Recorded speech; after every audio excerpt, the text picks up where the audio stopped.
I am joined right now by Paul Wight. You know him from his work in WWE, now AEW, and you can catch him April 16th on Netflix. He's one of the voices you'll hear on Fast and Furious Spy Racers Mexico. As I said, it premieres April 16th. Paul, how are you doing today? I'm doing fantastic. Thanks for having me, Bill. You got all that in there. Fast and Furious, Spy Racers, formerly WWE, now AEW. That was pretty good. I got to hit all those correct beats, right?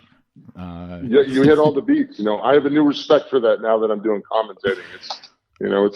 It sounds really easy when you're in the cheap seats, so you're doing it yourself. And you're like, oh, okay, this is a little harder than I thought. Yeah, exactly. I definitely want to get into the commentary work, but first right. I wanted to talk about the show. I got a chance to watch some of the episodes in advance of the call. You play a character called Palindrome. I won't give everything away, but you get a pretty cool intro when you show up in the series, and you did tell Miro on his YouTube on his stream that you have a tremendous hairstyle, and I think you were on point with that. It was wonderful. Yes, the hair is to coin a phrase is luxurious. There you go. So what, just talk quickly about, how you got the role, and, there's some fun physical comedy bits in here. The right. Animation allows some more, adventurous stuff, I guess I can put it, that you couldn't do in traditional wrestling and live acting. So just talk about the role itself, how you prepped for it, how you got it, and, a little bit more about your character. Well, the role came about. My agent, Jeff Witt, just brought this up to me from APA. And he says that, hey, there's an opportunity for you to do some stuff with the Fast and Furious franchise. And I started to stutter at first. I was like, Fast and Furious, they want me? What? And then when he sent it over, I got super excited because, it was a chance for me to get into doing more voice acting, which is just another tool I want to put in my toolbox. I mean, let's face it, I'm not going to stay this incredibly handsome forever. So, but to be able to use my dynamic voice and to find a character like Palindrome, just right away when I was reading it was so much fun. I mean, this guy is super intense. He's wide open all the time. I love the energy of Palindrome. And that's one of the great things, too, is they took from the Fast and Furious franchise, and they brought that into an appropriate platform for younger viewers with the cool cars and the sense of family and a little bit of mystery where, where we're encouraging younger people, they can do anything they want, they put their minds to, and you have this fun, incredible animation, this cutting edge. It's this better than anything out there. They really wanted to stretch the limits with this on what they could do visually with it, and then to have this fun character. For me, it's just been an absolute joyride the entire time, and not just because it's a show about fast cars, but it has been fun to do. It has been really fun to do, and to actually tap into a different skill set. I think that's the thing for me now, is just trying to find things that I have a lot of fun with and that challenge me in different ways to kind of break the norm a little bit. Yeah, after spending so many years being known for, your size and physicality, it's fun to see you in this role. And I remember the one that stands out was the Jetsons movie you did, where you were a central character in that, and your voice is so distinct. But I think the thing that appeals the most about the Fast and the Furious show is it's not just a kid's cartoon. It does bridge the gap between the movies and, it's almost like a family show. I would watch with my kids and not feel like, okay, this is too young for me. There's something for everybody there. Right. And I think it feels like, the film series, and it feels like Spy Kids, if that connects with anybody that's going to listen to this. It's very high tech, but it's fun. It's absolutely, and that's what they wanted to do when they were creating this. They wanted to create a very inclusive environment, and they wanted to give such a diverse array of characters that there was someone for everyone to kind of identify with a little bit, and I think that's one of the things, because the whole concept is about family, and it talks about how one of the main themes is there are all these, kids and individuals with for such diverse backgrounds, but the one common thing that they share is family, just like the Fast and Furious franchise. You have all these individuals from different backgrounds, but they embrace the concept of family, and to have fun with this, and this, with the palindrome character who's so intense, and that pretty wonderful head of hair that palindrome has. I just kind of like just watch it over and over, and just to see the beautiful head of hair. He's not kidding. It's you are a very well coiffed individual in the show. Well coiffed, yeah. I'm a Dapper Dan man with that hairdo. I'm Dapper Dan. There you go. So you've had some features, I guess is the right way to put it. Like you have your tour bus. Yeah. I think WWE did not a cribs, but you did like a tour yeah, of they your came on the bus and saw that. So yeah. We know that about you, but are you a car guy at all? Yeah, I do. I've had some pretty crazy cars. I've had a 71 Cuda convertible 446 back. I've had a 71 Super V 6-back.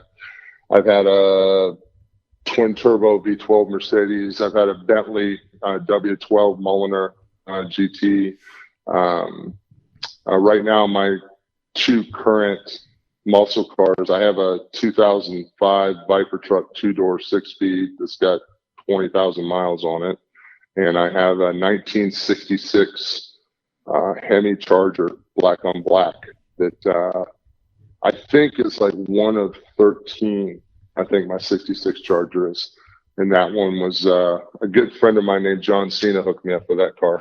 So I've wanted that car since I was about 11 years old. That 66.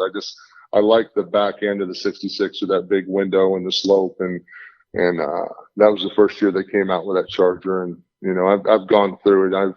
I've made it Fast and Furious worthy. Right now, there's about 680 horsepower in it, and 4-wheel disc brakes and a new front end and all that. So I grew up working on cars. That's why I've always been drawn to the Fast and Furious franchise as well, because I speak gearhead, so it works for me. Yeah, the Charger is such a beautiful car. But was that to welcome you into the Fast family, or was that before? No, I had that car before. Okay. But the Fast and Furious, people have just been so much fun to work with. I had an opportunity, and I think I said this before. I had an opportunity to speak Russian, and this is part of the things about finding different ways to challenge yourself as a performer and do things outside of the norm. And granted, the energy is really high with palindrome, but also there's a lot of heart with palindrome. There's some subtle nuances with that, but also I had to learn to speak Russian for one of the things we were doing. And for me, I'm just a big redneck from South Carolina, so I mean, English kicks my butt every day. So the opportunity to work with this and work with a voice coach and really nail that Russian, like when I heard it back, it was almost one of those things that I'll never forget as a performer, because it didn't sound like me. I was like, oh, that's me talking. Wow, I sound Russian. Holy smokes. You know what I mean? And it's just it's a confidence booster, believe it or not, when you do that, because you know that, okay, that's something I stuck my toe into. So now I won't be afraid to try for roles that, might have that more. It's funny because, yes, I've had a lot of time, in front of the camera. I've done a lot of stuff, movies and television and whatnot, but you're always finding ways to challenge yourself. And one of the things I have with Fast and Furious Spy Racers, I just had a lot of fun doing it, and I look forward to the episodes. Yeah. As I said, I got a chance to watch some of it, but everybody can check it out on April 16th. So not too much longer after this. But you were just talking about finding some new challenges. One of them, when you joined All Elite Wrestling, was you were going to be doing commentary. You can catch Paul every week on AEW Dark Elevation. How's that been going for you so far? You're about 5 weeks in. It's been, how's it been? It's going. It's funny because when I first wanted to do this is one of the things I talked about with Tony Khan when we were, after my contract ended with WWE and I started entering negotiations with AEW. What did I want to do? And him and I both agreed on, I wanted to come in and really understand the AEW product because I have been such a force for WWE for so long. WWE way of thinking, WWE way of processing, WWE way of executing things that I really wanted to understand that this is not WWE. This is a different product entirely.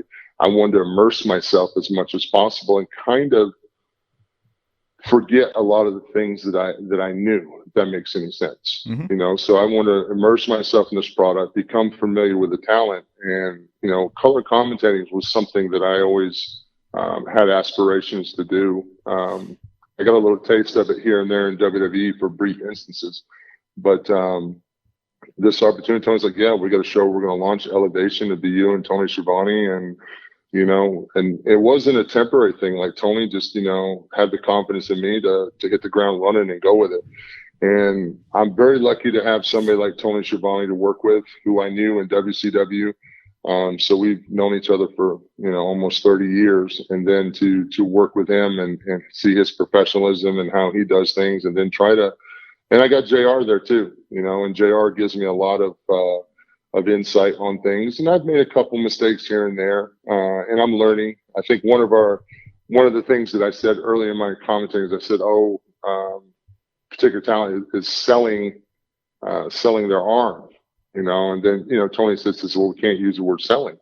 And I'm like, oh yeah, you can't use the word selling, because selling to me, if my daughter had twisted her ankle, I'd be like, oh, you're selling your ankle because she's limping. You know what I mean? Yeah. To me, I use the term selling as what's wrong with you, what's hurt, or, what happened today? Why are you selling? Like if you had a bad day, because that is part of my lingo from lacing up boots and being in the locker room selling. But to the outside world, they know that's an inside term, but they think that term shouldn't be used on commentary. So I've had to learn to say things like registering or, stuff like that. So I've got to change my own vernacular, but still keep the color commentating as authentic to me as possible. And my main thing to do it was to try to help the younger talent tell stories in the ring of what they're trying to do in the ring. Why are they working an arm? Why are they working a leg? Why are they attacking the back?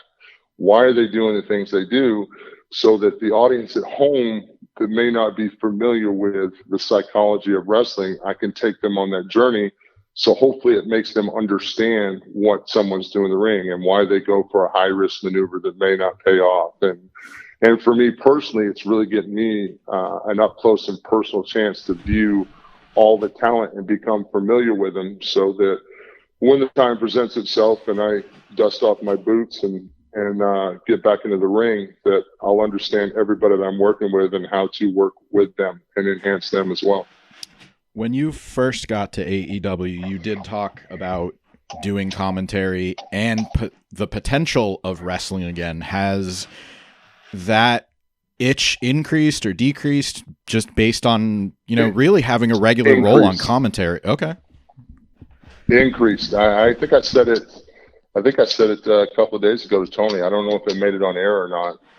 I said, sitting here, I said, Tony, have you ever sat here in this chair and really got the desire to lace your boots up again and put them on and get out there and wrestle? And Tony goes, no, absolutely not.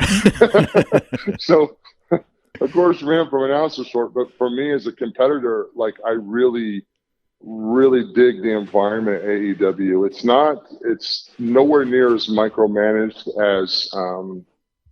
as WWE is, because WWE has a very strict product on how they present their characters, how they present their talent, and the mission directive of what they're doing, which is a very structured environment, and that does work great for WWE and their product. Obviously, their success is amazing, but this is a different platform with AEW. So to have that freedom to experiment, that freedom to really dive into 4 decades of experience on helping younger talent. There's some guys there in AEW that I'm already watching that, I do it the old school way because I drive usually when we do our tapings. I live in Tampa and it's 200 miles.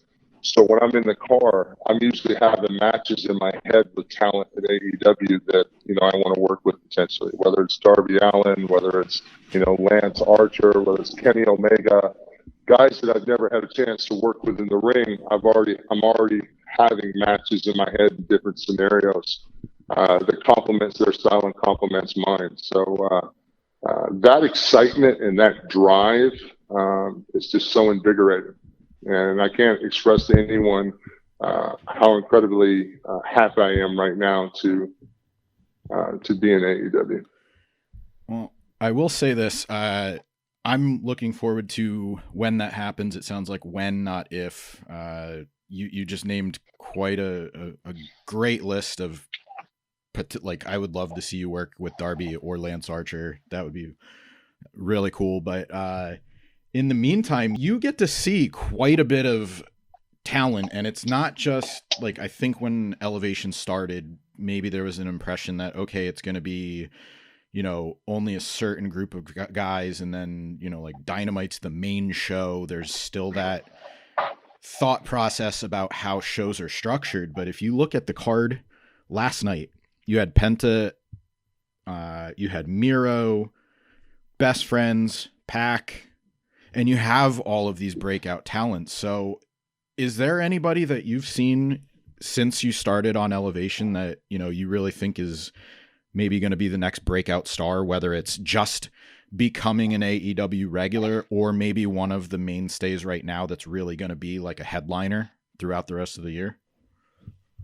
Oh, that's the thing. There's so much talent at AEW that is just, but it's undefined talent right now. It's talent and desire in its rawest form. I don't know how to express that. It hasn't been calculated or stripped of its authenticity yet. And so when you see that young talent there, you get excited about the opportunity for the talent. I mean, their women's division, Layla Hirsch, I'm loving the stuff she's doing. Thunder Rosa, Dr. Britt Baker, the lights out match that Dr. Britt Baker and Thunder Rosa had was pretty ridiculous with everything that they went through. They set the bar pretty high there. But you look at, Ray Phoenix. Ray Phoenix has just really blown my mind since I've been there. Like I look at him and go, my God, because I worked with a young Rey Mysterio. I remembered how amazing Rey Mysterio was when he came on the scene, and Ray was doing things that, the rest of the world hasn't seen. I think that's one of the guys that's really going to blow everybody's mind as, things pick up and things start to grow. Ray Phoenix is going to blow everyone's mind, how incredibly unique of a talent that Ray Phoenix is. And you look at Lance Archer's doing some great stuff. He's a big monster. He's getting mentored by Jake the Snake right now, but I see a lot of great stuff with Lance. We've got a guy in AEW right now from Japan.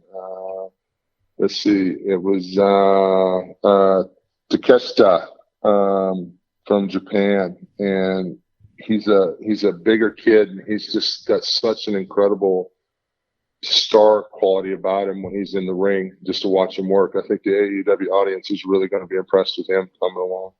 The Young Bucks, of course, they're amazing. There'll be a match coming up with those guys. I'm not going to tell tales out of school, but there's an incredible match coming up with those guys with Pac and Ray Phoenix and the Young Bucks. It was just off the charts as far as some stuff that I've never seen before. So, with that kind of talent there, even in the women's division, there's some incredible talent in the women's division as well, that the opportunity is there. The opportunity is there. So I think as AEW continues to grow and we have that strong platform on TNT, there'll be a lot of great things in the future. Yeah, and the match you just mentioned, the Young Bucks against two members of Death Triangle, people can catch that tomorrow night. Next week, you have a really fantastic match coming up on Elevation next Monday. Danny Limelight is teaming with the Seidels against Kenny Omega, Nakazawa, and Takeshita. So I mean, you're getting to see quite a diverse group of wrestlers. That's got to be exciting. I wanted to say once again, thanks for your time today. And if you guys, thanks, man. thank you.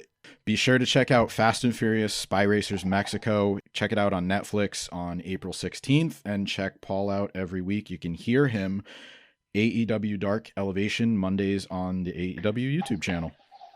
That's it. Thanks, man. I appreciate it, Bill.